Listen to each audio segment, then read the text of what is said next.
Hello, everyone, and welcome to episode 24 of the Super Mega Riftbound Podcast. We have a lot to talk about today. Our very own GhaelWinds has won Best of Lillia. We have a lot more to talk about, a lot of news that came out of Vancouver this weekend. We will see you guys in the episode. Enjoy.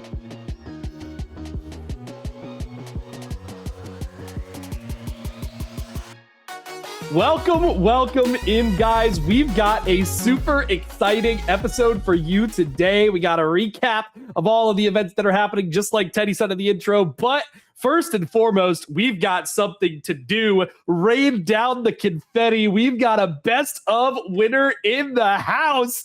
GhaelWinds, TSS GhaelWinds, in fact, was able to take home the best of Lillia. Congratulations, Ghael. First and foremost, I'm sure all the listeners of the podcast are saying the same thing at home. Yeah, thank you. It was quite a lucky run, I would actually say. I think I was very fortunate in the matchups that I got and just in a lot of the gameplay situations. So I think this one was a pretty lucky run overall. Hey, we'll take luck over skill any day if luck gets us a best of. What can I say? I mean, it's a great thing to have. Yeah, congratulations on that once again. We'll dive a bit more into that later on in the episode. I'm going to take that as your This Week in Riftbound. I think that's definitely going to dominate the conversation there. So I'll ask you, Teddy, how was your last week in Riftbound? It was good. I thought last week was only going to be my only week off of in-person play, but this week ended up being another week off. Just a bunch of other stuff. Friends are moving away, so it's time to say goodbye to a bunch of my college buddies and do a lot of events there with them. But with Hartford only now 2 weeks away, it's a lot to start prepping. I've been doing a lot of online stuff, getting LeBlanc really refined and being ready for Super Saturday and all that to be able to hopefully do well in that, get a medal card from the side of maybe even multiple if I can do pretty well in that. But yeah, that's kind of been my last 2 weeks of Riftbound. I cleaned up all my collection too. Everything's organized now, which feels so nice. Nothing's on my desk anymore. It's all in like my storage area. So yeah, that was my last week in Riftbound. Nice. I have multiple piles on my desk that probably have water damage at this point. I'm like filling a drink or something. And I need to do that and clean up on my stuff. But yeah, I had a good last week in Riftbound too. I played in 2 skirmishes. We're back into skirmish season here as Unleashed is ticking on.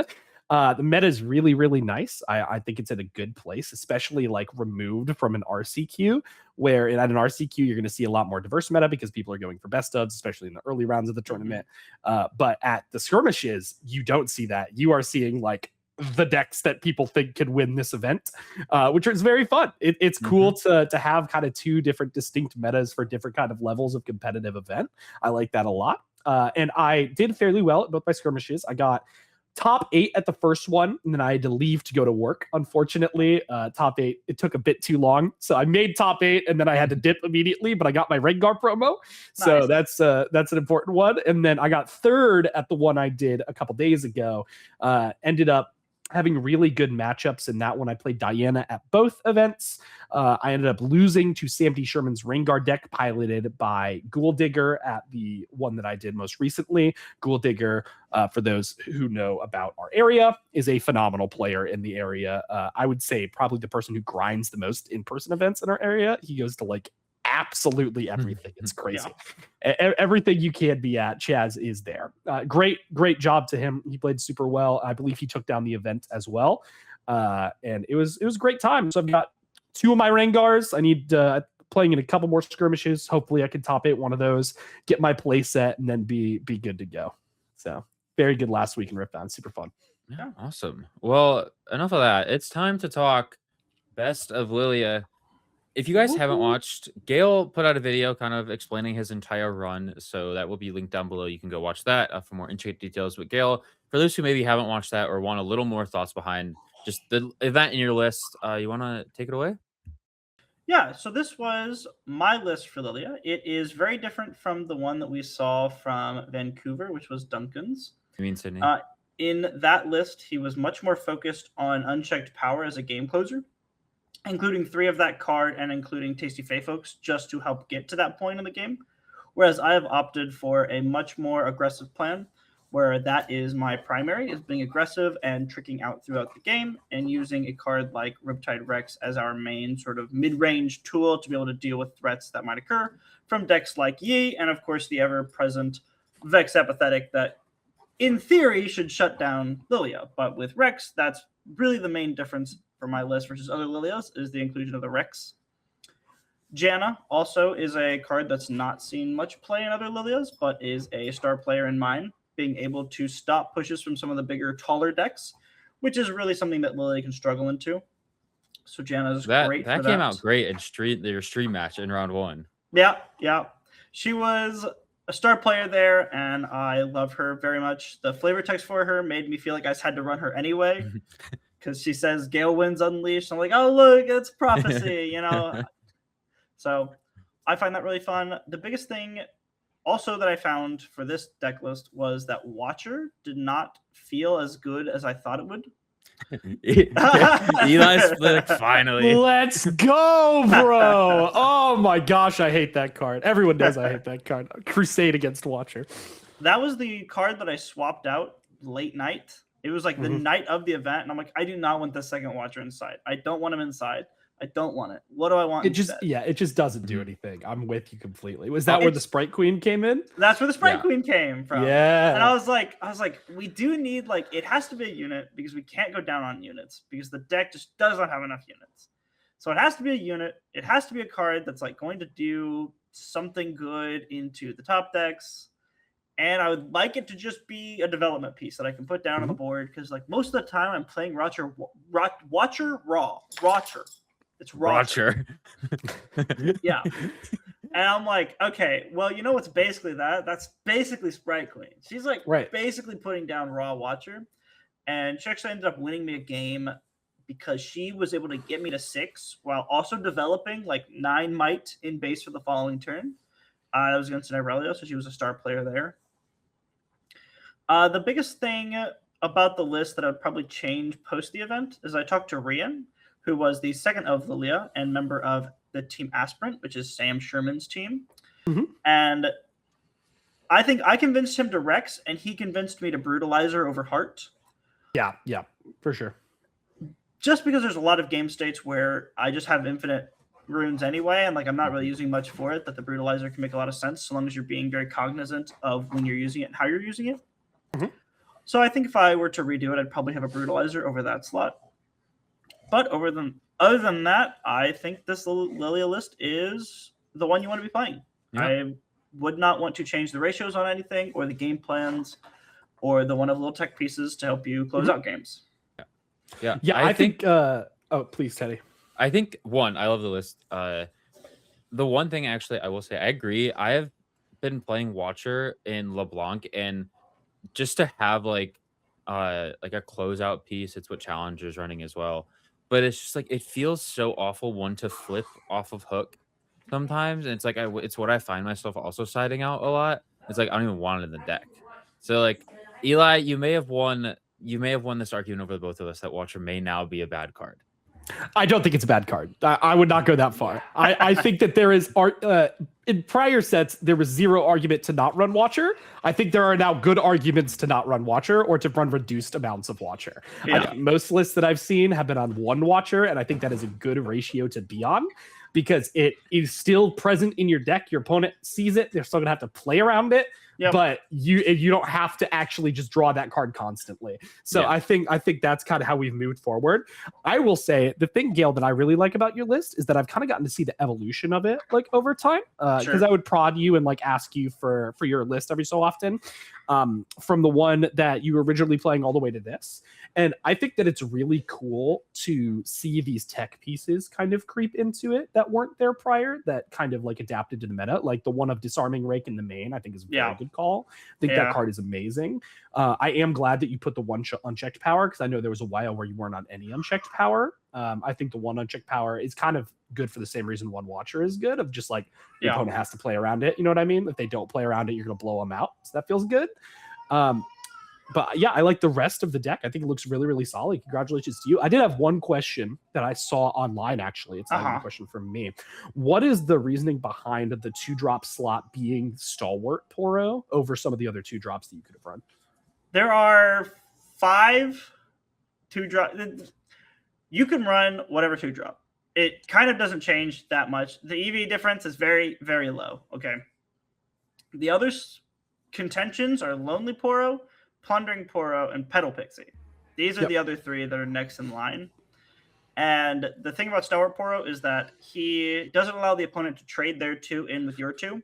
And if they do that, that really hurts Lillia a lot. She really wants that 2 to survive. So telling them that they can't do that, they have to spend something to do that's very important. And it also blocks off Diana at base. So into the actual meta, we have a very solid good thing here. Same thing with First Mate and Yi. Being able to just put the Stalwart Poro in and be like, you can't walk over this anymore with your First Mate. You have to do something now. And then if they do something, then they can't play you tempered. All sorts of good things there. Lonely Poro sucked because I never got the draw. I was just like, okay, I put the 2-drop here and like I just never get the draw on it when I need it. Not very useful. And then Plundering Poro was okay. Getting a gold was fine, but I'm not like going anywhere with the gold, so it doesn't really do anything. Plundering Poro makes more sense in the list that have the 3 of unchecks, and like that's their main game plan. That's not our main game plan. We don't really care that much. Brutalizer as well, right? Probably sways that a little bit. No, I don't think it would. No, I don't think it would. Because Heart has the I guess Brutalizer doesn't have a recycle cost on play, does it? It's just well, no, I mean, but Brutalizer has kind the of constant recycle cost, right? Of like every time I equip it, I need to recycle 1. But you're totally right that you have a wealth of runes usually. Especially because we're not on multiple unchecked power. Yeah, exactly. And we're not really getting anywhere with it. Like the best thing I need is to play a Rex on curve to kill the Vex. That's it. Yeah. If we can do that, we're chill.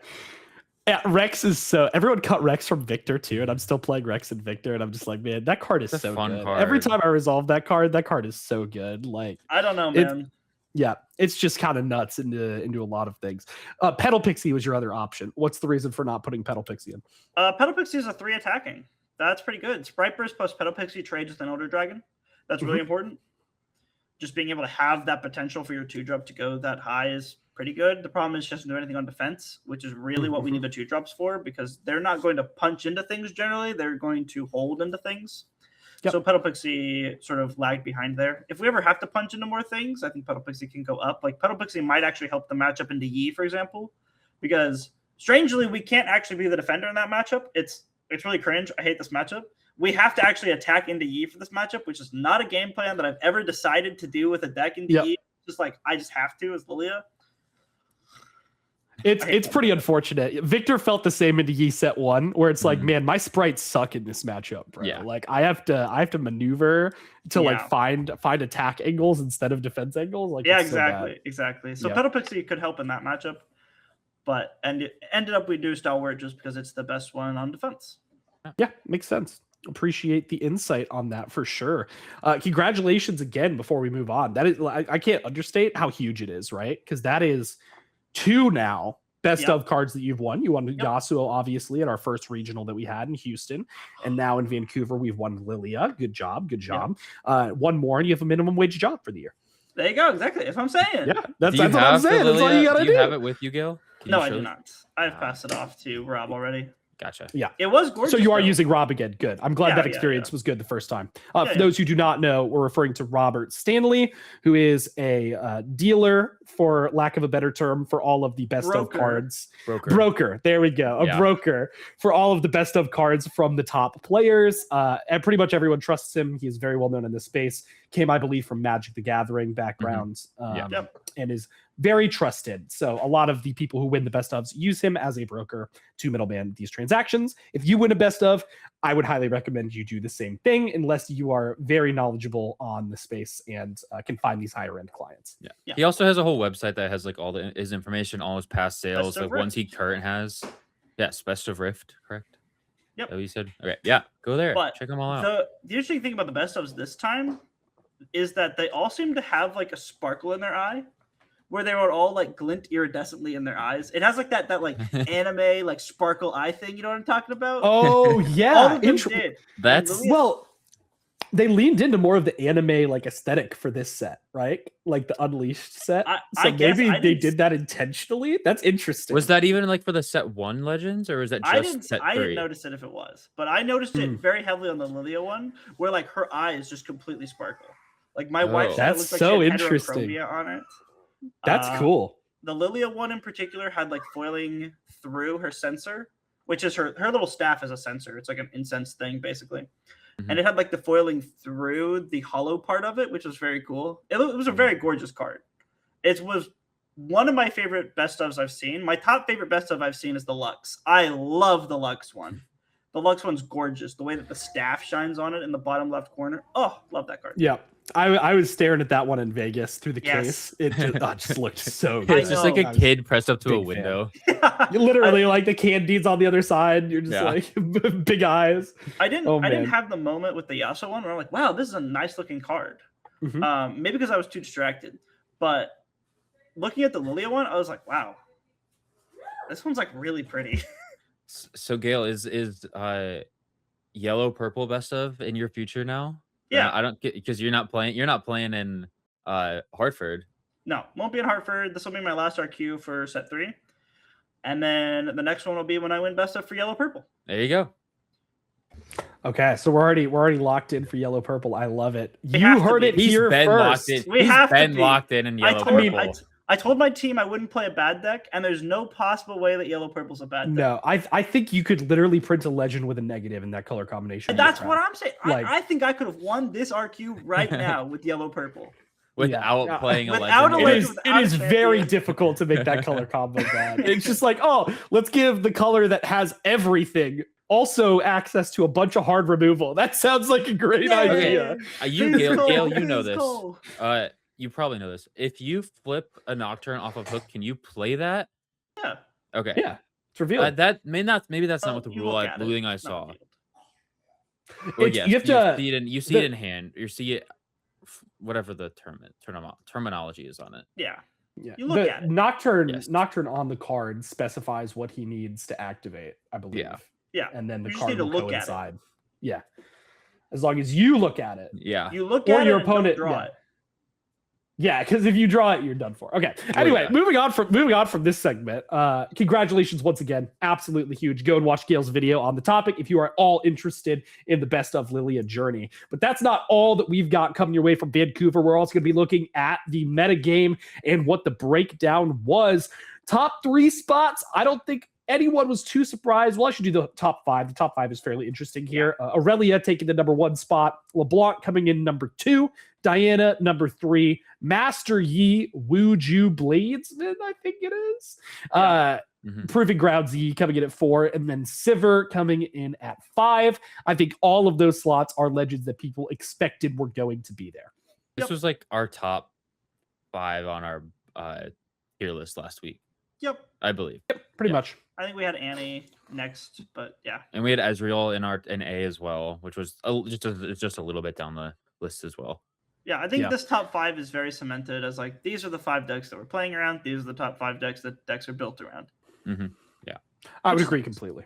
Yeah, which is great. I think the thing that I've seen the most right now in Riftbound on Twitter, at least, and just kind of in communities, people are like, "Oh, we have to play certain cards to beat the top decks," and it seems like people aren't used to doing that. And I think we're kind of seeing now Gear Hate obviously coming in very big with Aurelia having GA as one of her big things to keep her alive. Obviously, you have Hook with LeBlanc. Diana doesn't have much gear.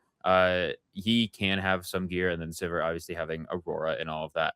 But it is interesting to see this. Like, I think this is our healthiest meta so far. As much as people can hate Aurora, as much as people can dislike what some of these decks do, it is our healthiest meta. Nothing is super broken. Nothing is just like, oh, I can't win. This is an unfun play pattern. This is a good meta, and this is the best one we've had so far. I disagree, Teddy. 2 things are super broken. 2 things are super broken. Oh my gosh. What are you doing? Balloons, I suppose. 2 things are super broken. We've got Aurelia on Abandoned Hall is super broken. Okay, that's I think fair. that thing is absolutely broken and insane. And then we've got LeBlanc on Windswept Tillich. I think those are the 2 outliers for me. Everything else feels completely fine. Everything else feels completely fine. Those two games of those decks feel awful to play. I think this RQ also felt the most fun. Yeah. Like, I heard that from a couple other people too, Ghael. We get to sit down and like actually play a game the whole time. There's very few decks that are just like, I just get to insta win right now, and Yeah. there's nothing that we get to do to interact with you at all. And the meta was wide enough, and everything seems pretty even across the board. And the game is extremely, extremely complicated because of that. Yeah. The amount of skill that you need to have and the amount of knowledge you need to have to play at specifically Vancouver event was super high because they're so wide and they're all good and all the players know their decks and you have to know their decks as well as they know yours. Yeah. So it was a lot, actually. It was very interesting to see, like, the people that succeeded were the ones that playtested into a wide variety of decks, the ones that knew what every other deck did in the format, not just the top 5. I mean, what you saw Alan win, which is our second ever 2-time winner, or first time ever 2-time winner. Apologies. And so you see like all these names, like the top 3 out of the top 4 were previous winners, and then we had another TSS member. Houses are big, also in the top 4. So you see kind of like those same performers doing well at this game, and it totally makes sense when you think about how hard this game is and what it takes to really succeed at the high levels. I'm gonna go out on a limb. I think this is the card game that I have seen have the most skill expression this early into the game's history by far. Like legitimately, just by far. It's absurd that you could expect people to have to learn 40 different legends, learn how to play against 40 different legends optimally, right? With a single deck, right, that they're playtesting. So they have their one deck. They need to learn 40 different matchups. Some people are going to write some of those matchups off, but guess what? They could run into the person who's the best of for that legend, right? And just get absolutely annihilated because they don't know the matchup. So having, like, expecting your players to have this breadth of knowledge about the game, I think is really healthy because it just elevates the skill level, like, further and further and further. As you learn these matchups, you don't really need to playtest them a lot once you have learned them already, because they're going to do similar things to what they've done unless the deck list drastically changes, right? So I think set 1, we had kind of a spreadsheet meta where it was like, okay, going first, I'm doing this. This is my line that I take. We're doing this. I enjoyed that. Win the game because I got first. I know. It was fun. It was fun for the time. Set 2 was like oh God, what happened? The building is on fire. This is like, we need to do something about this. Miracle everywhere. Set 3, and then like the end of set 2 meta was fine. It wasn't 2.5. great, but it was fine. Yeah, set 2.5 was fine. And then set 3, it's like, oh, like every legend can do something. Like even our F tier legends have something to do, and all of them feel like they are actually playing a game against each other, just like you said, Ghael. And that's a dynamic I really appreciate in Riftbound, and something I personally have not seen in a lot of other card games. So I think that this is a really good sign moving forward for us. Yeah. Another thing of like the biggest indicator of success in this game is sticking to your legend as well. Yes. If people who are changing their decks very often find less success just because of how deep you have to go and not how right you have to be. Right. Yeah. Definitely. Which has been very interesting. I think that's advice that was for the biggest anyone difference. looking to compete. Yeah, that was the biggest difference for me. Where in Atlanta and Vegas, I was hopping around deck lists all the time, right? Like I was playing different types of Aurelia like every other day and trying to find the right one. And Yasuo, I didn't really do too much with until the event. But with Lillia, I locked in. I've been on her for basically the entire set after like the first few weeks of deciding what I was going to do. And once you make that decision, you just have to go for it. And that's the highest indicator of you succeeding and getting a best of, is committing, dedicating, and going deep. I mean, that's exactly what you did for Yasuo as well for set 1. For set 1, yeah, for sure. Yeah, and it worked out both times. So maybe we could do some pattern recognition. Yeah, that's what I'm saying. That's why we call yellow purple right now. Yeah, and could we be an just avenue do to that. succeed. Ghael's already starting to test yellow purple. He's already true. done it. Yeah, that's great. Right. But anyway, back to our regional meta breakdown here that we were talking about. Go back the same page, Teddy. We were just talking, because there were a couple more things I wanted to talk about on this first page. So something to highlight is that we saw 39 Aries enter the event, which is 2.6%. Ari, we put on the tier list as an F tier deck, and I think everyone else would agree it is quite rough to play currently. However, with set 1 legends rotating out, we're probably going to see for this event, for Utrecht and for Hartford, more set 1 legends being played as people try to get those last copies of best ofs for those legends. Ari, being a very popular champion, is going to be at the top of that list. So Ari was up there, not super playable, but people want to compete for that best of, so you're going to see a lot of her. I was very interested in the fact that Pike was as high as it was. Pike being number 6 on our list of the most brought decks at the entire event 49 Pike players at 3.3% of the meta share is not something that I think a lot of people expected going into the event, me notwithstanding, because I think Pike is absolutely insane. We talked about this last week.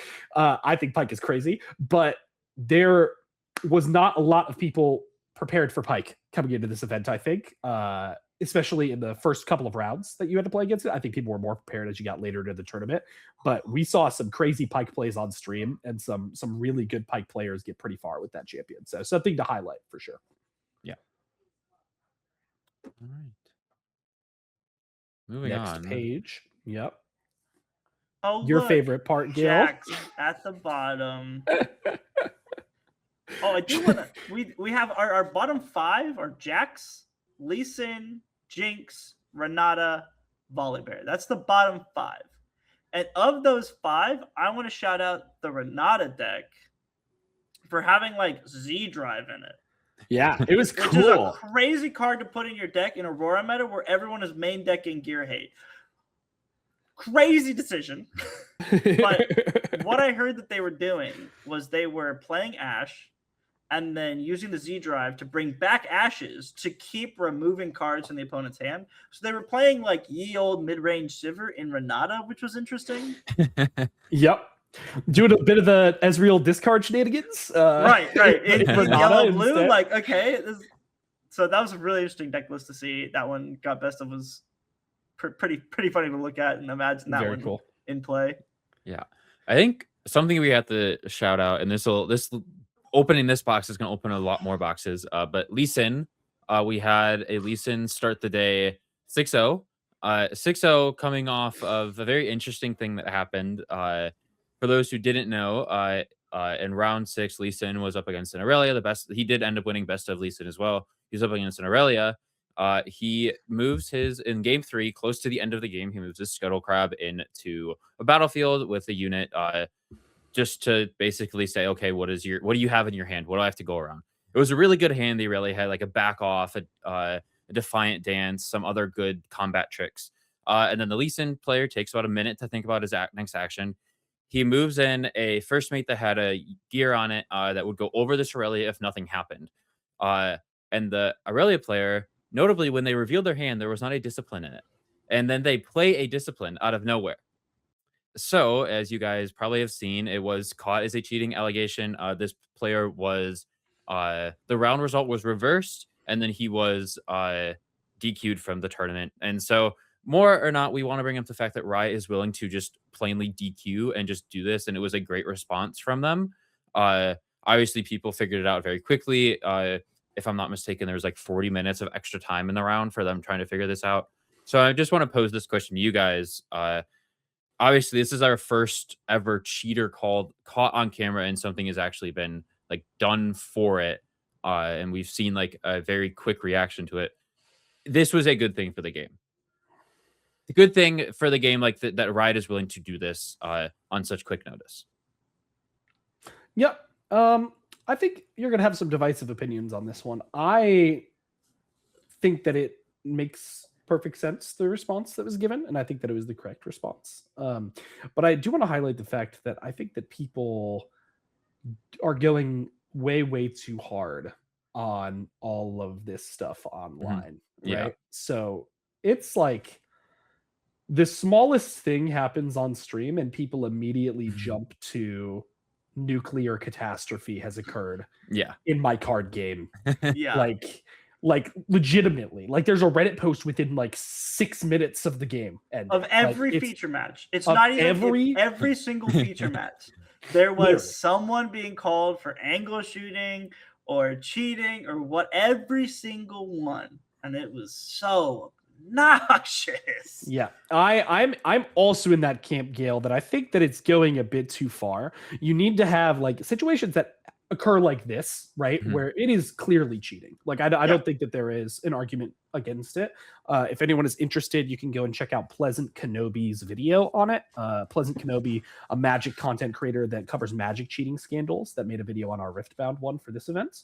Go and check that out. But I think that it is definitely something should be said about. So I'm going to use an example from someone we know, friend of the show, who's been on the show before, Gorica, right? Gorka was on a feature match in round 13. They only got Gorka's last game. So it was game 3. They were going into time very quickly. Gorka's playing Diana. Gorka's opponent is playing a deck that I do not remember off the top of my head. But it is Gorka's combat. Gorka's swinging in and thinking about which cards to play from hand. Gorka's opponent requests that you can hear, because we now have player cams or player mics, which was, by the way, a phenomenal, phenomenal addition. I love. I have a point about this after this. Okay, perfect. I love the player mics. But Gorka's opponent said, "Hey, can you please play faster?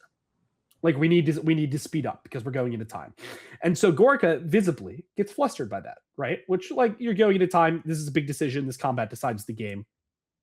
Understandable. I would also get flustered in that situation. And so starts to play cards from hands and plays a Turn to Dust that you can't play at action speed. So you cannot play a Turn to Dust during a showdown.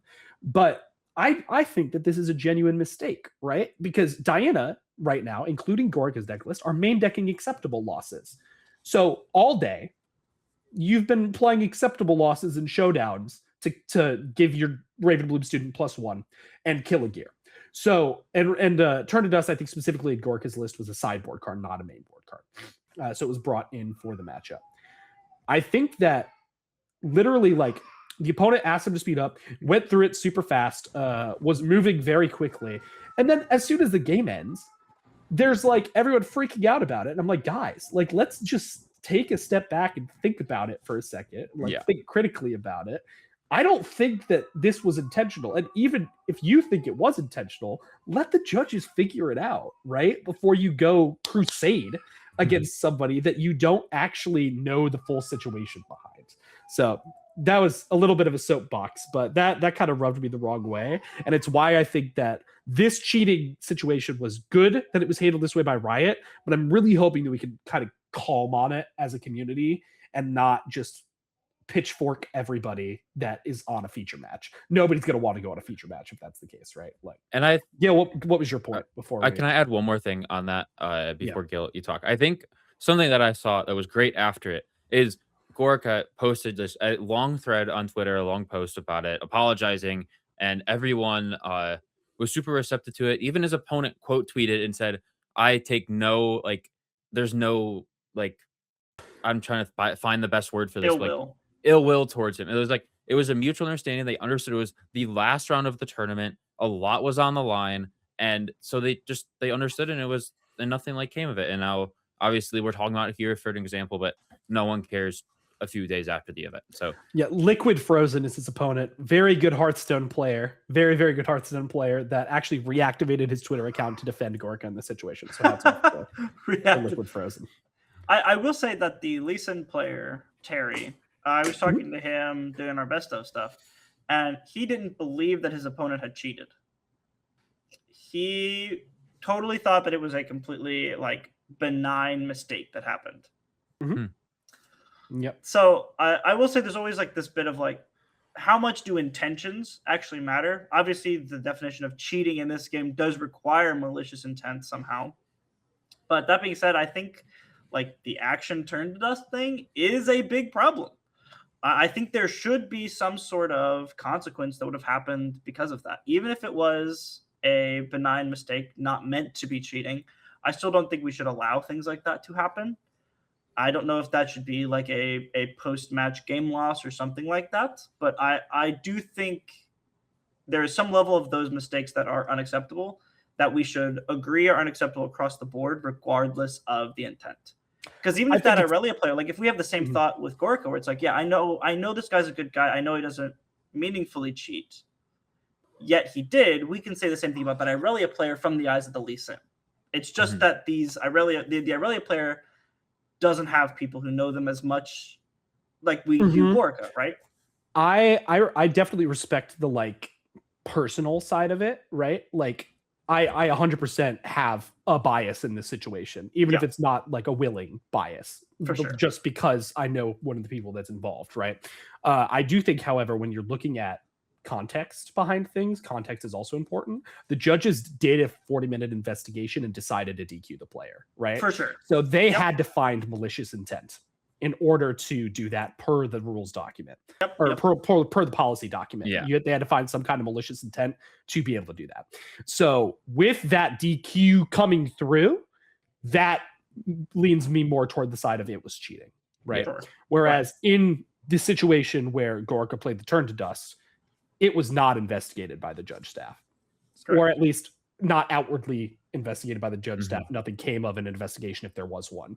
So that to me kind of pushes it toward the side of incidental and not malicious intent. But I agree, Ghael, that like you should have some level of accountability. Like a warning, like put a warning or something on. Well, there are warnings, right? Yeah. And you should get a warning for that. But I also think it is on both the opponent of the player and the table judge at the feature match to also catch something happening like that, right? And maintain the game state in a more accurate and full way. Like, for example, at one of the skirmishes, I was playing Diana versus Rengar, and we had a chain that was like 9 chain links long. Like it was just absolutely absurd. And like on the 3rd chain link, I forgot to pay power for something. Or no, I forgot to pay deflect for something. On like the 3rd chain link, and we're resolving it backwards. And one of the bystanders next to me said, "Hey, I think you forgot to pay the power for that." And we like went back and looked at it, and yeah, I forgot to pay the power for it. So I tucked the power, and it was good to go. Not an intentional mistake, but it was cheating, right? Like it wasn't like an intentional cheating situation. But if that chain would have resolved and I wouldn't have recycled that power, it would have been a situation where I benefited from for sure. Right. So that's hard, right? When you don't have that intent and there's no, like, you're just in a complicated game state or in going into time and you're rushing things. Where is that line? That's hard for me to quantify, I think. That's why we have judges. Yay! Right. True. Yeah, but all of that to say, I think that the cheating situation happens, and I think that you do need to be vigilant against every opponent, especially at events where you're going to have this amount of prizing on the line, and in a new card game from a new developer, because a lot of individuals that are playing Riftbound now have been banned from prior card games. I'm not going to name names. Obviously, if you know them, you know them. But they have been banned from prior card games for things such as cheating or other things. So you got to be vigilant against all your opponents. Just make sure you're protecting yourself and make sure that you are protecting your opponent as well and keeping track of your game state properly. So going all the way back, talking about the player mics. When I got on feature, I asked them, I was like, okay, is this going to broadcast or is this just between us? He's like, no, only judge, your opponent, and the casters can hear you. I'm like, why can the casters hear me? And I'm like, okay. So we start the game, and I have no idea that the stream can hear me. So we're just talking and just going about whatever, which made the game fun for people, I suppose. I think at one point he's talking about how his girlfriend plays Lillia and how she always beats him. And I'm like, okay, well then when I beat you, it'll be for your girlfriend too, right? So like we just have like these silly moments that I don't know if they would have happened if we were on, like if they had told me that we'd be heard by stream. Because I'd be a little bit more cognizant about some of the things I'm saying. But that is unfortunate. They 100% should have told you, but I agree that it was incidentally better for not. Well, do we think did the judge like even know, or is that just like I don't know. The judge said that he was newer to this. He had like someone also helping him with it. So like he said that he was newer to being the table judge at the feature. So like there's grace there, of course, as well. So it's possible just like nobody knew at the moment that was going to happen, and then it just happened, and we're like, oh, okay, well that's happening now, I guess. Because they never said anything like beforehand. Oh yeah, we're putting like you can hear player mics now. Like that would have been something I feel like they should have just like said to like put it in on like one of their like all eyes on Vancouver article that they do, like their eyes on whatever. Like they could have touched that in there or something like that. Yeah. Now that we have them, I don't think they should ever go away. I think they were a huge highlight of this event. They made it way more fun to watch as a spectator, more engaging to watch as well. Especially like, I will say the one negative is I think that people immediately with the microphones were like angle shoot, they're angle shooting.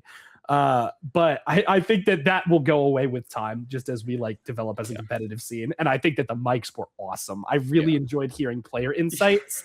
I really enjoyed hearing banter, like even deep into day 2, because like I know me as a player, I sit down and I'm going to talk to my opponent. You know what I mean? Yeah. Like I just do that naturally. So it was nice to see that other people also do that. I I went found back it- and watched like the games. It player. was just so funny. I- Just so It's so funny. I funny, found right? it It's funny, great. like It's great. when this was like this was in Houses and Sam's game in Top Cut, and they're like, and yeah, that was funny, but it was like in between one of the games, and Sam was like deep in thought, looking at House's deck list to like try. Okay, what do I want to side in? House has just finished his sideboard and everything, and he's just like chatting to no one. He's just talking to Sam, but Sam's not responding to him. And it was like I'm laying in bed because it was late, and I'm just like I'm dying. It was so funny. It was awesome. Yeah. And then Houses every time he puts a Rengar, he goes, "Rawr." No, just so funny. It was And what was hysterical. it was I really Sam's enjoyed I'll the do it player for the fights. fans thing was when he beat Houses or whatever. Yeah. What was it? Or no, that was in a different match, but still, that was fun. Alan's open-handed last section of the finals where he got his hand revealed and he just said, "I'll play it open-handed." Yeah. Like you do on TCG Arena. That was another really good mic moment. That was pretty great. I saw that. I was like, okay. Yeah, there was a lot of fun stuff with that. Going even further back though, we're still on the meta game. We got a little bit off topic there. We have Whoa, one more we're in a podcast? Yeah, we are in a podcast actually. We talked about the bottom 5. Things that surprised me. I was surprised Jinx was this low actually. I thought Jinx would be a little bit higher, being a set 1 legend that people would really want. Ended up not being, which is totally fine. I think that Volibear surprised me as well. I thought more people were going to be trying to get Volibear, but there is something to be said about trying to do it against someone who has done it multiple times and you know is going to be on that champion, right? Which I think is a symptom for Garen as well, where it's like, oh gosh, if that person's here, they're gonna be on this legend, and you just got to deal with it. Yeah. And they're probably gonna win the best of it. So that makes sense that it was a bit dissuaded there. But the thing that really surprised me is 19 Dravens in the entire tournament. We had 19 Dravens. That is just such a far departure from what it was before. It's absolutely insane. Yep. And we thought he'd be evergreen. Yeah. I mean, I think he still is evergreen, just maybe not the meta form. You know what I mean? Like Aurora on top, some decks that kind of mess him up. I think the legend's still good, but yeah, we'll have to see what happens.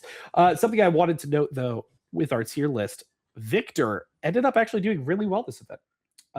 He got 9th place, so he missed top cut by 1 spot, and then there was another Victor in the top 16. So pretty good results from our boy this set. Or this event, which I thought was pretty cool. Wanted to note that because the builds were pretty impressive. If you want to go check them out, They were the more aggro slanted, right? They had like sprite fountains, sprite bursts, Yep. yeah, things like 100% more aggro slanted, which I think is the way to play him this set so far. 32%. I haven't seen these numbers yet. I'm This is live day reacting. 2. I haven't seen any of the day 2 conversions. I don't know why I haven't, but I have not. Yeah, these if on screen, these are for guys watching on YouTube or listening on Spotify. We have the day 2 conversion rates. Aurelia made day 2 at a 32% rate. Master Yi, PG Yi 26%, Diana 21, LeBlanc 18, and Sivir 24. Annie surprisingly 29. Kha'Zix with a 28%. Draven with a 31%. So we have some pretty high conversion rates from some of these lower decks. We're seeing a lot of them get in. I felt like it was a more wide open day 2, which was really cool to see. I think we only had like 5 or so decks that didn't make day 2, but it was like Rumble, Garen, I think. Maybe there was a Garen that made day 2. Yeah, PGE or not PGE, non-PGE. Yeah, XPE didn't. But yeah, lots of interesting stats here. I think it's funny because we're talking about Victor and Ghael. You're always like, oh, this deck isn't going to convert well, and it's not good, and it didn't convert well. Okay, but it also 16%. But then it also goes on to get 9th place and just miss top cut and bubble out. So it's like we got Timo got top 8. What do you want? We got best of both worlds here for the 3 of us on this show. On that point specifically, though, like you just got to look at the players playing the deck too, right? Like, there are certain players in the game that can play a lot of the decks in the current top meta and do quite well with them. And with Victor being such low conversion rate deck, your chance at a best of is actually quite high playing that deck if you're skilled with that deck. So I think that people know that. and the people who are going to be playing Victor to a very high level do so because they have a really good chance at the best of. But I think that looking at the conversion rates across the board, I'm not surprised by the Aurelia 32%. Even though people are mainboarding more and more gear hate, that deck is just crazy. It's very good. It's very consistent. It does what you want it to. That's a lot what of I'm the time. now.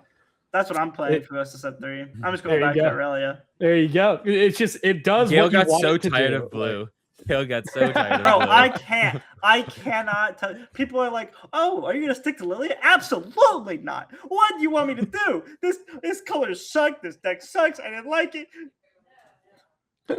What is she? He's getting Oh my trouble. gosh, that's so funny. I miss But my no, purple. I miss purple. Bring purple back. Gale's conquered pur- 3 of the colors in the game. He's gonna conquer a 4th with, and he gets purple, yellow, and he's got to conquer. He's got to play Rengar red, orange in the future. Yeah, you got to and do get best the of. Challenger TCG thing where he's gotten the Yeah. best of every color. I think. Oh, Right? there you Who has go. done that? Yeah, Daniel? it's Is it Daniel? the person who made the LeBlanc deck. Yeah, Daniel. Yeah, Daniel has gotten a best of with every color, which is That's cool. fun. I mean, like that is That very is cool. Cool accomplishment for it. But yeah, conversion rates wise, the Draven we just talked about, converting it almost 32%. Pretty interesting to me. Means that the players that stuck to Draven really knew what they were doing, which is makes sense if you're going to play the champion that people do not find the best right now. Picking it out and playing it when you're really good at it makes a lot of sense to me. Other thing that really surprised me is that we had 29% conversion rate for Annie. We didn't really see this before. Prismaticism was kind of the one championing Annie all the way to the top of the tournament, but this time we saw quite a few Annies do quite well, which was nice to see. Annie was one of my losses. Yeah, My deck is losses good. were Sivir, Annie, and PGE. Yeah, and you lost to Ali Eldrazi, right? On Sivir. Lost to So Ali. yeah, and Ali was, That was I believe, close. undefeated at the end of day 1, if I remember correctly. That was a very So, close match. We were so close in all 3 games. yeah. That's the match I see every turn of in my head. That match keeps playing. Also, I didn't know it was Ali because his Swag play Yellow, name is what are we 420, doing yeah. here? Ali, if you watch the podcast, just change your name, bro. It's not going to happen. No, He's it's so going to on keep brand. It's so on brand. And the casters every single time said I his know, they full called- government name every time. It was so funny. I don't know. So I didn't even know it was Ali when they were playing, and I was like, okay, we'll get there. But we did not get there. Yeah. I mean, I would say that's quite a respectable loss considering Ali was, of course, one of our top 8 competitors and probably the best to one of the best Aurora players in the game right now. Yep, Incredibly sure. consistent Aurora player. But those are our interesting stats for the conversion rates. We can move on to our next section Whoever here. does the graph needs to order it by top conversion rate, by the Please. way. Yeah. Instead of by Everybody's number of number. decks. Yeah, instead of by number of decks. I would agree with that. I think the conversion rate would be much more interesting to Because I think identify. I think there could be also a very interesting there's a super high conversion rate down there that has 3 people on it or something, which is kind of funny, interesting to see. Oh look, a card. Sort With of. nothing on it. We With got nothing on Nothing it! on it. Except we got the some. epithet, Yeah. Here. which Yeah, I will we say, the epithet kind of gets you going. You know what I mean? The epithet is perfect for this champion. For those who are on Spotify, we had some card reveals here. We're looking at Evelyn in Control, which is a champion unit. They gave us nothing but the artwork Nothing and the but the epithet And the color. for Yeah, she's purple. and the color. Yeah, for this champion unit, we are getting another purple Evelyn. The artwork, In set 5. might I say, is stellar. This is really good artwork for That's Evelyn. nice. I like it a lot. Fits her character super well. Very interested to see what they end up doing with Evelyn as a legend. I think that there could be some very, very interesting things to do. You I'm know, I assuming have a we're going to bet. be. She's gonna be a control deck. I could see it. That was more a could joke see because it. of her epithet, but Well, okay. All right. Oh, okay. Yeah, that no, joke that's- did not land. That did not land as I expected it to. Fair. No, I get it. It's fine. Oh, it's fine. no, she's gonna be the control deck, so she could be the dominant one. You know, Right. so when Yeah, you play there as you go. Evelyn, you feel like you're getting the dominant, really the. Teddy, All right, if you are I'm not getting familiar, flustered thinking about it. non-League of Legends player, I'm gonna break your Christian brain here for a moment. gosh. Evelyn is a demon in the League of Legends universe that was kind of like asleep-ish prior to a large event called the Rune Wars, where she wasn't really how she is now. She was kind of just like in stasis, not really doing much. And then the Rune Wars happened. And the Rune Wars were these huge wars over the entire continent of Runeterra, the entire planet of all of these crazy world runes, which are like the 5 most powerful artifacts in the Runeterra universe. And all of these world runes were involved in this rune war. And Evelyn woke essentially from her slumber because she had felt the agony of people for the first time. And it was just so enticing. And now she searches for that agony and to find it again and to just satiate her hunger just for a moment before moving on to the next prey. And so essentially the human woman form that you see is housing a primordial demon type thing that is using her body and other things to other things to seduce people into her clutches, essentially. So Evelyn is the temptress, the ultimate like succubus demon type character, and is very good at her job. She accomplishes her goal quite often. And so I'm interested in what this deck will be. I think it's going to be charm. We're going to have a lot of charm type effects in this archetype. Her champion's already. Do we know what her other color is yet or no? Orange. Orange. Okay. Yeah, she is makes sense. Orange, Aurora. and Seraphine is yellow mind. If you Speaking put of Aurora mind. in an Evelyn deck, I am actually going to leave the table. I'm just if I see Aurora come down in your Evelyn deck, I'm. And you get a 2-drop. Yeah, like we have a 2-drop. That's great. Yeah, but man, that would piss me off so much. Evelyn is such a cool character. Body Chaos is literally the perfect color combination for her lore wise. Makes perfect sense. And so I'm excited to see this champion. I'm hoping it has like a very different playstyle from Kha'Zix, so we get to see something different. But and then we have the Echo one. This one was also revealed at the same time, where we just have the art and nothing else. All of these are going to be revealed further in Radiance. So this one is not coming out for 2 sets now, but this is Echo the Ingenious, which is going to be our blue rare for Echo. Yeah. We know nothing else about Echo. Yeah, we don't know his colors, but I guess we know one's blue, but we kind of knew that before. Yeah. We did. Having 2 Echoes in blue is pretty cool. It would be nice if the deck could play both of them. I'd really like that. And the Origins Echo is scary. The Origins Echo is incredibly scary. That's a card that's on my. I literally had a list in my phone of like cards that will be broken eventually, and Echo is on that list of cards that will be broken eventually. Is Heimerdinger on that list?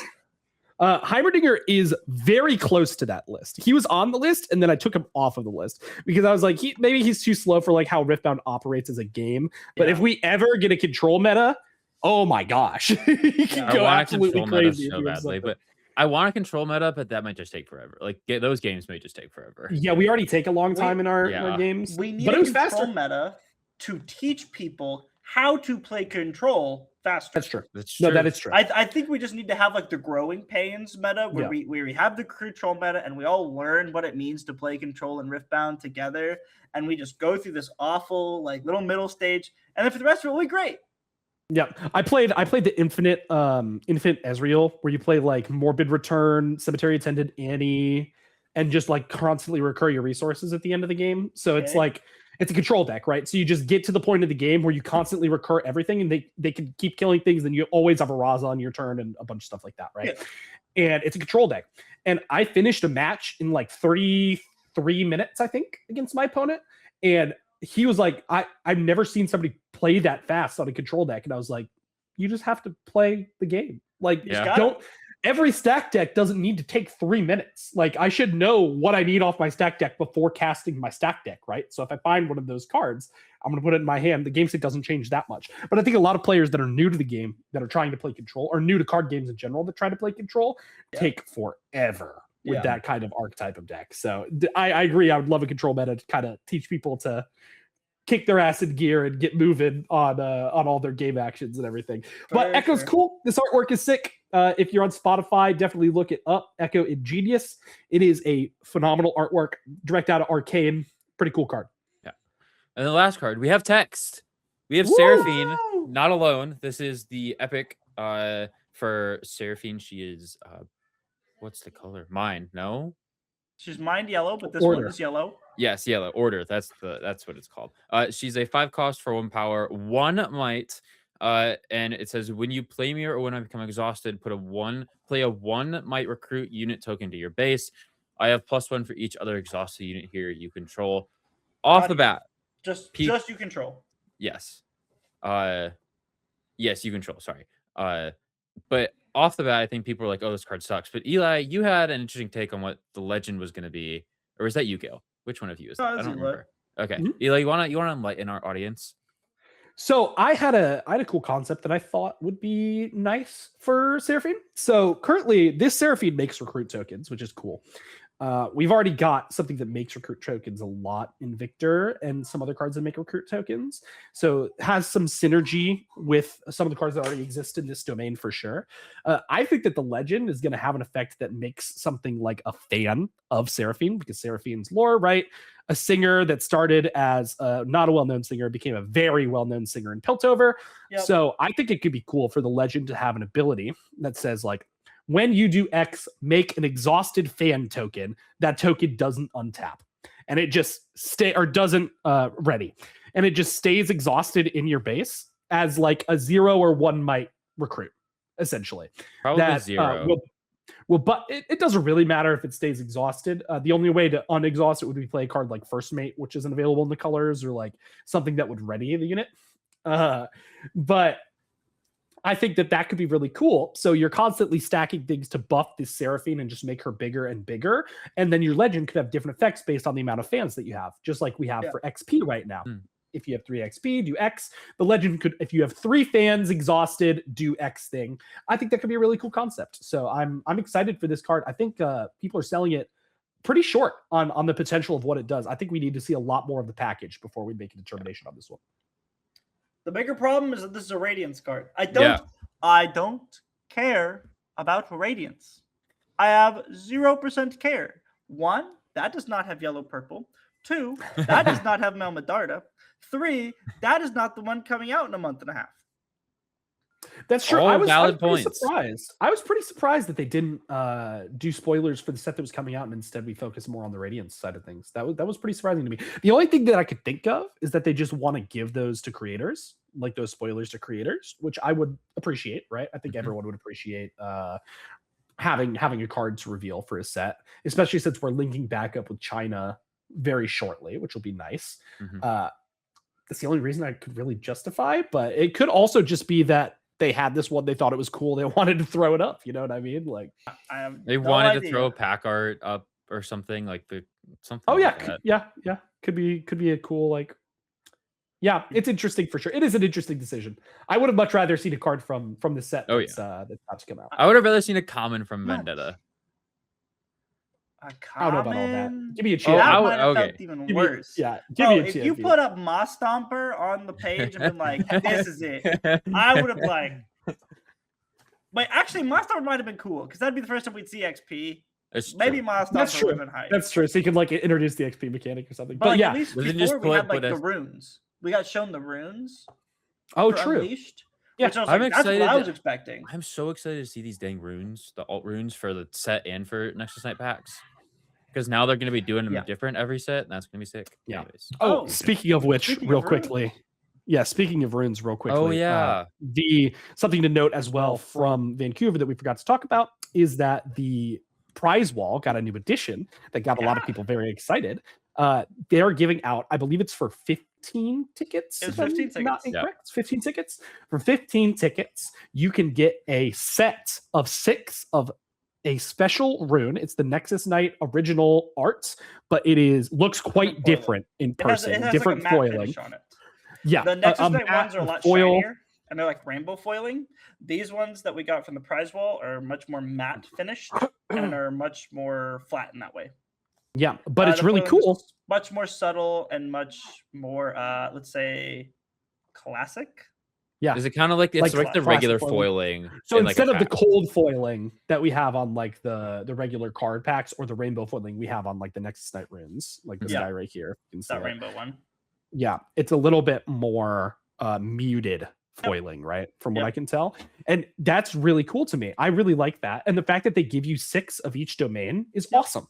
Like that's super, super cool. You get 2 packs of those for the same cost as you would get a metal champion, and you have 12 of every single domain. That's awesome. That's really nice. Yeah, they're neat. We definitely picked up a pack because I like to have my runes be all very different. So we definitely picked up a pack, and this now can allow me to have 1 of each different kind of rune now for the set, which is cool. So my Aurelia has like 6 different unique runes now, or 12 different unique runes now, because we're gonna go 6/6. Yeah, that's exciting. And they're all going to be spread across the board in various places. And I'm going to have production come talk to me and be like, fix your runes. We can't see them. Ghael, I noticed production talk to you this event. I noticed they did, because so for those who have been longtime listeners, in the original Houston event, before Ghael was a host of this podcast, we actually talked about Ghael's presentation of cards on camera in the Yasuo feature match that was given to Ghael during the Houston event. It was pretty atrocious, to say the least. It was like upside down cards, upside down. You also had runes. upside down cards in your hand. Like, it was hilarious. We love you for it. We love you for it. Some of the worst executed physical card gameplay I have seen in a while. No offense. However, production, I think, has cleaned Ghael's act up, because the Lillia match that we saw, every rune was facing the right way. Every single rune was facing the right way. Cards were in their correct zones. It looked so clean. I was very happy with it. Were they? Everything was in the correct zones. It's coincidence. What can you say? What can you say? They did come over to me mid-game, though, and they were like, we need you to fix this because we can't see it on stream. So, like, at one point, I had to, like, you see me just, like, fan it out and just be like, whatever, that's good enough. Because that was what they came over to me. And I was like, okay, I'll fix it. And I'm like, sure, that's fine. That's so funny. Yeah, that's awesome. I'm glad that they are doing that, though. They're definitely focused on making a good stream experience for the people viewing at home. It's really nice. You definitely want people to see what is happening. Yeah. Right. Little do you know, he had a mess of runes the rest of the tournament when he was playing at the other tables. I played against a professional Magic player, and we were chatting. We were just talking, and I was like, "So, what other card games do you play?" I'm like, "You definitely feel like you play other games, like probably like Magic." She's like, "Yeah, I do professional Magic." I'm like, "Okay, cool." And she's like, "And I'm usually pretty good at picking up what games other people are playing because I've been playing for so long." I was like, "Okay, what do I play?" Mm-hmm. And she's like, "I'm not really picking up anything from you." And she's like, "That could mean a few things." And I'm like, "Oh yeah." No, yes, because I don't play anything. She's like, yeah, that's what I would infer. And then she like pointed at my board state, and I'm like, hey, what are we? Well, you can immediately. So this is going to be another tangent, but I'm going to go on it real quick. I have the same thing, right? Where I think I can tell what games people play by how they like interact with their cards, or like sometimes even their playmat. Like I can tell a Yu-Gi-Oh player by the playmat they're using almost 100% of the time, which is a really fun skill to have. But I think that you can tell that somebody doesn't play Magic or has never played Magic immediately. That is the easiest one, because in most card games you have a limited amount of board space. Yep. In Magic and in Riftbound, you have an unlimited amount of board space. Mm-hmm. And so how you handle your creatures and how you place your cards down tells a Magic player if you have played Magic before, just based on how you handle that. Because that game's been around for so long, everybody's amazing at like handling their board state and knowing where everything goes to be clear to their opponent. Because there was a huge controversy about a card called Dryad Arbor that somebody had in the back line it was in their lands, and then they used it to block because it's also a 1/1 creature. So Magic players in the rules, and like just because they want to, are very good at showing their board states and everything. Okay, Eli, I have to ask, what does it look? What do I look like I play? Does it look like I've just played Lorcana in Pokemon? When you play the game, it looks definitely like you have played a card game before, because you're very crisp with your movements. Lorcana doesn't really have anything special about it. Yeah, it's just makes sense. It's just like, there's no zones or anything for it. Yeah, I think I could look at you and your mannerisms more and call Lorcana than I could from your actual like gameplay, if that makes sense. Interesting. But Pokemon, I'm gonna be subconscious about this now. Pokemon, you can definitely tell. I can tell Magic players based on how they play the game, and not definitely how they're moving their cards. I think Magic 100%. players have a radically different idea on how card games are played, And unless they've spent a lot of time with Riftbound, that idea of what a card game is doesn't translate very well. Like Magic the Gathering, from what I can tell, is very much a resource-oriented game more than anything. And Riftbound is extremely more of a tempo-oriented game more than anything. So a Magic player will focus way more on generating resources than they ever will on the tempo of the game, which is very interesting to notice. It's super interesting. It's also indicative of just what kind of Magic player you are, because tempo decks exist in Magic, right? Yeah, like there are full tempo archetypes in Magic that play fairly similarly to Riftbound tempo archetypes, but they are not one of the decks that like every Magic player plays. Like that's not an archetype that is very commonly played by Magic players. Right. And so if they are not a tempo player, yeah, I completely agree. Like you see people just like hoarding their runes and never recycling anything and never playing like any of the power cards because they want to make sure that like, okay, my mana is like even every turn. I need to do all that. And that is a mark of a Magic player, not like adapting as well to this resource system versus lands, which they have to do that, right? That's because okay. I think that's okay because system. I think like in some situations that's okay because you need to build up to like your bigger cards or like you need to get to like I know like definitely like but like even like I just play Magic in my shop because like sometimes I have to. I draft and sometimes and like I understand like the mannerism stuffs and I'm just like sometimes I'm like, oh yeah, I'll just wait and like not attack. And then I go and I'll be talking to someone at the end of the game. Like they go, why didn't you attack? I'm like, because I just wanted to keep my guys safe.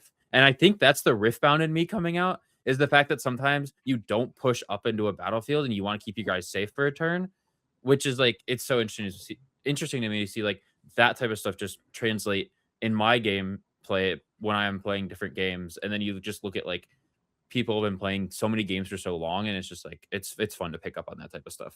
And then here's Ghael. So I'm so bad with Magic blocking. I hate blocking. Oh my god, that's like second to lands. That's my least favorite aspect of Magic.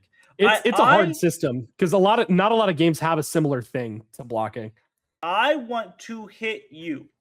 That's my action. Why do you get to change my action? I hate it. It just feels I didn't like it in Legends of Runeterra either. I didn't like the idea that like my opponent gets to choose the attack.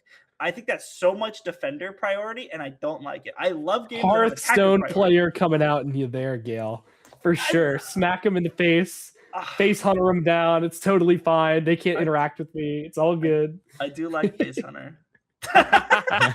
There you go. I got the secret sauce. I'm telling you, cloth playmat, you're a Yu-Gi-Oh player almost 100% of the time. That is one of the big bubbles. signs. You see this? You see the bubbles there, Eli? There were bubbles. You did a thumbs up and bubbles came up on your screen. I just keep getting cool things. There it is. Oh, there's another one. Interesting. Are you using like Zoom or something? You can't be using. We don't use Zoom. No, I'm using the same platform you are, obviously, since I'm here, right? I'm so confused. Great. Well, okay. This has been an excellent podcast episode. It was a bit chaotic today. I won't lie. We had a lot of questions, but I think it's been fun. So let's go around the table.